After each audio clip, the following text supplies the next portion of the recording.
Ésaïe, chapitre 11. Puis un rameau poussera de la souche d'Isaïe, un rejeton de ses racines portera du fruit. L'esprit de l'Éternel reposera sur lui, esprit de sagesse et de discernement, esprit de conseil et de puissance, esprit de connaissance et de crainte de l'Éternel. Il prendra plaisir dans la crainte de l'Éternel. Il ne jugera pas sur l'apparence, n'adressera pas de reproches sur la base d'un oui-dire. Au contraire, il jugera les faibles avec justice et corrigera les malheureux de la terre avec droiture. Il frappera la terre par sa parole comme par un coup de bâton, et par le souffle de ses lèvres il fera mourir le méchant. La justice sera comme une ceinture autour de sa taille, et la fidélité comme une ceinture sur ses hanches. Le loup habitera avec l'agneau et la panthère se couchera avec le chevreau. Le veau, le jeune lion et le bétail qu'on engraisse vivront ensemble, et un jeune garçon les conduira. La vache et l'ours auront un même pâturage, leurs petits un même enclos, et le lion mangera de la paille comme le bœuf. Le nouveau-né s'amusera sur le nid de la vipère, et le petit enfant mettra sa main dans la grotte du cobra. On ne commettra ni mal ni destruction sur toute ma montagne sainte, car la terre sera remplie de la connaissance de l'Éternel, tout comme le fond de la mer est recouvert par l'eau. Ce jour-là, la racine d'Isaïe, dressée comme un étendard pour les peuples, sera recherché par les nations, et son lieu de résidence sera glorieux.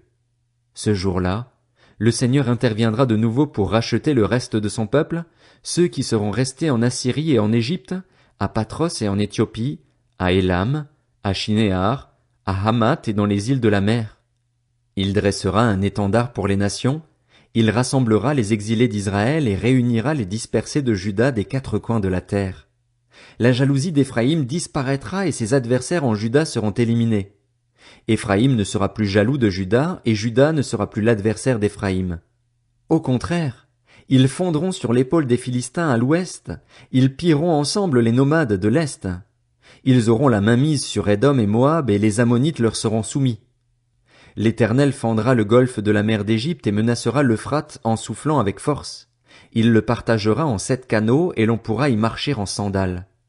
Il y aura une route pour le reste de son peuple, pour ceux qui seront restés en Assyrie, comme il y en a eu une pour Israël le jour où il est sorti d'Égypte. Ésaïe, chapitre 12. Ce jour-là, tu diras, je te célèbre, Éternel, car tu as été irrité contre moi. Ta colère s'est détournée et tu m'as consolé. Dieu est mon sauveur. Je serai plein de confiance et je n'aurai plus peur, car l'Éternel, oui, l'Éternel est ma force et le sujet de mes louanges. C'est lui qui m'a sauvé. Vous puiserez avec joie de l'eau aux sources du salut et vous direz, ce jour-là, célébrez l'Éternel, faites appel à lui, faites connaître ses actes parmi les peuples, rappelez combien son nom est grand. Chantez l'Éternel, car il a fait des choses magnifiques. Qu'on les fasse connaître sur toute la terre. Pousse des cris de joie, exprime ton allégresse, habitante de Sion.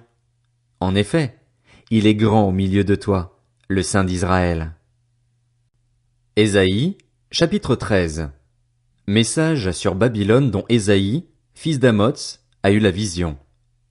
Sur une montagne pelée dressez un étendard, criez vers eux, faites signe de la main et qu'ils entrent par les portes des nobles. J'ai donné des ordres à mes saints, j'ai même appelé mes hommes forts, ceux qui se réjouissent de ma grandeur, pour qu'ils soient les agents de ma colère.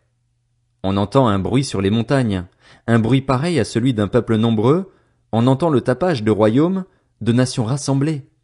C'est que l'Éternel, le maître de l'univers, passe en revue l'armée destinée à combattre. Ils viennent d'un pays lointain, d'une extrémité du ciel. L'Éternel et les agents de sa fureur vont dévaster tout le pays. Lamentez-vous, car le jour de l'Éternel est proche. Il vient comme une dévastation décidée par le Tout-Puissant. C'est pourquoi tous baissent les bras, tous les hommes se découragent. Ils sont terrifiés. Douleur et souffrance s'emparent d'eux, ils se tordent de douleur comme une femme prête à accoucher. Ils se regardent les uns les autres, stupéfaits. Leur visage est en feu. Le jour de l'Éternel arrive. C'est un jour cruel, un jour de colère et d'ardente fureur qui transformera la terre en désert, faisant disparaître les pécheurs de sa surface. En effet, les étoiles du ciel et leurs constellations ne diffuseront plus leur lumière, le soleil s'obscurcira dès son lever et la lune ne fera plus briller sa lumière. J'interviendrai contre le monde à cause du mal commis et contre les méchants à cause de leurs fautes. Je mettrai un terme à l'orgueil des hommes insolents et je rabaisserai l'arrogance des hommes violents. Je rendrai les êtres humains plus rares que leur faim, les hommes plus rares que leur d'Ophir. C'est pourquoi j'agiterai le ciel et la terre tremblera sur elle-même à cause de la fureur de l'Éternel, le Maître de l'univers, le jour de son ardente colère. Alors, comme une gazelle effarouchée, comme un troupeau sans berger, chacun se tournera vers son peuple, chacun se réfugiera dans son pays. Tous ceux que l'on trouvera seront transpercés et tous ceux que l'on attrapera tomberont sous les coups de l'épée. Leurs enfants seront écrasés sous leurs yeux, leurs maisons seront pillées et leurs femmes seront violées. Voici que je réveille contre eux les Mèdes.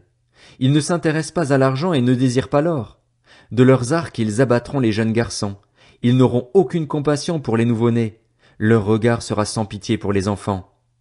Alors Babylone, l'ornement des royaumes, la fière parure des Babyloniens, connaîtra la catastrophe dont Dieu a frappé Sodome et Gomorrhe. Elle ne sera plus jamais habitée, elle ne sera plus jamais peuplée. L'Arabe n'y dressera pas sa tente et les bergers n'y feront pas dormir leurs troupeaux. Ce sont les bêtes du désert qui y auront leur tanière. Les hiboux envahiront ces maisons, les autruches s'y installeront et les boucs viendront y faire leur bond. Les hyènes hurleront dans ses palais et les chiens sauvages dans ses résidences de luxe.